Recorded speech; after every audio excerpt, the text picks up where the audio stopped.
بسم اللہ الرحمن الرحیم۔ السلام علیکم ورحمۃ اللہ وبرکاتہ۔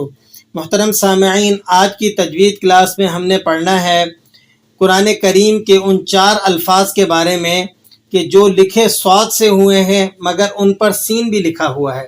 اس کے ساتھ ساتھ خوشی کی بات یہ ہے کہ آج 10 ذی الحجہ بروز پیر 1445 ہجری عید کا دن ہے، عید الاضحیٰ۔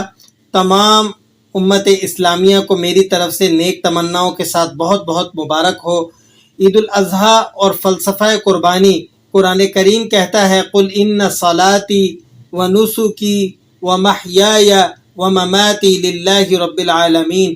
اے پیغمبر، آپ کہہ دیں بے شک میری نماز، میری قربانی، میرا جینا مرنا اللہ کے لیے ہے جو سارے جہانوں کا رب ہے۔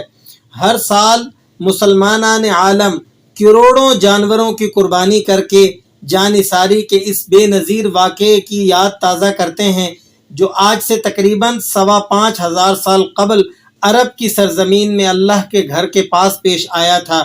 کیسا رقت انگیز اور ایمان افروز ہوگا وہ منظر جب ایک بوڑھے اور شفیق باپ نے اپنے نوخیز لخت جگر سے کہا یا بنی انی ارا فی المنام انی اذبحک فانظر ماذا تری۔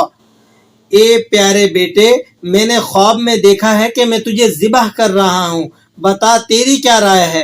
اور لائق فرزند بیٹا بے تامل کہتا ہے قال یا ابت افعل ما تؤمر، کہنے لگا اے ابا جو آپ کو حکم دیا جا رہا ہے آپ کر ڈالیے، ستجدنی انشاءاللہ من الصابرین، آپ انشاءاللہ مجھے صبر کرنے والوں میں سے پائیں گے۔ اور پھر اخلاص و وفا کے اس پیکر نے خوشی خوشی اپنی معصوم گردن زمین پر اس لیے ڈال دی کہ اللہ کی رضا اور حکم کی تعمیل کے لیے اس پر چھری پھیر دی جائے۔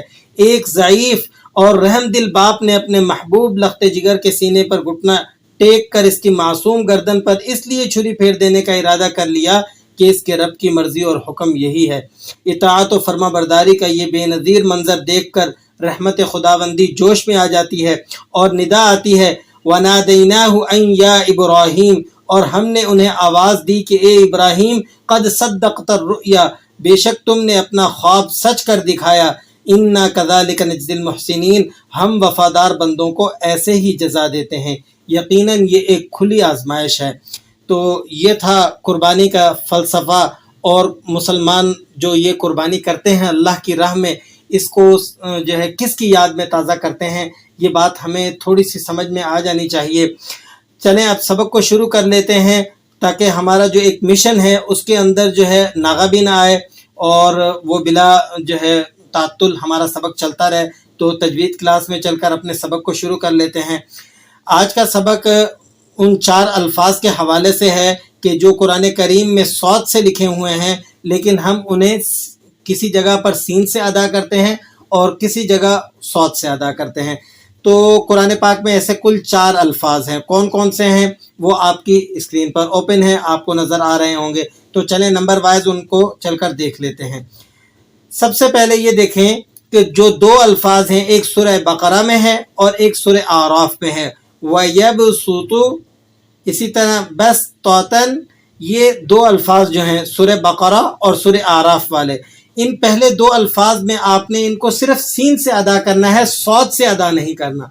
یہ بات دوبارہ سمجھ لیں کہ یہ جو الفاظ ہیں سورہ بقرہ، سورہ اعراف، ان 2 الفاظ کو آپ نے صرف سین سے ادا کرنا ہے، صاد سے آپ نہیں پڑھیں گے۔ ان کو کس طرح سے پڑھیں گے؟ وَيَبْسُطُ، سین سے، اور اسی طرح بَسْطَةً، بَسْطَةً، اور اس کے بعد آگے چلیں۔ تیسرا لفظ ہے الْمُسَيْطِرُونَ، یہ ہے سورہ طور کے اندر۔ تو اس کے پڑھنے کے اندر یہ آپشن دیا گیا ہے کہ آپ اسے سین سے بھی پڑھ سکتے ہیں اور صاد سے بھی پڑھ سکتے ہیں، یہ آپشنل ہے۔ دونوں الفاظ سے اس کی ادائیگی کی اجازت ہے، دونوں طرح یہ پڑھنا جائز ہے۔ صاد سے بھی آپ اس کو ادا کر سکتے ہیں، کس طرح؟ المسیطرون، اور سین سے بھی ادا کر سکتے ہیں المسیطرون۔ لیکن یہ میری ذاتی جو ہے ایک تھوڑا سا تجربہ ہے کہ اس کو سین سے ادا کرنا آسان ہے، صاد سے ذرا ادا کرنا اس کو مشکل ہے۔ خصوصاً جو بڑی عمر کے حضرات ہیں ان کے لیے اس کو صاد سے پڑھنا ذرا دشوار ہے۔ باقی جو ہر شخص کا تجربہ ہوتا ہے، ہر شخص کی ایک اپنے بارے میں وہ خوب جانتا ہے کہ اس کو کون سی چیز آسان لگتی ہے، کون سی مشکل لگتی ہے، لیکن میں اپنے تجربے کی بات کر رہا ہوں۔ بہرحال یہ صاد سے بھی پڑھا جا سکتا ہے اور سین سے بھی پڑھا جا سکتا ہے، اور آخری حرف ہے بیمصیطر، یہ صاد سے ادا ہوگا، سورہ غاشیہ کے اندر ہے، تو اس کو آپ نے صرف صاد سے پڑھنا ہے، سین سے اس کو پڑھنا درست نہیں ہے۔ آپ اس کو کس طرح سے پڑھیں گے؟ بیمصیطر، بیمصیطر۔ تو یہ تھا ہمارا آج کا سبق۔ امید کرتا ہوں آپ کو سبق اچھی طرح سے سمجھ میں آیا ہوگا۔ دعاؤں میں یاد رکھیے گا۔ السلام علیکم ورحمۃ اللہ وبرکاتہ۔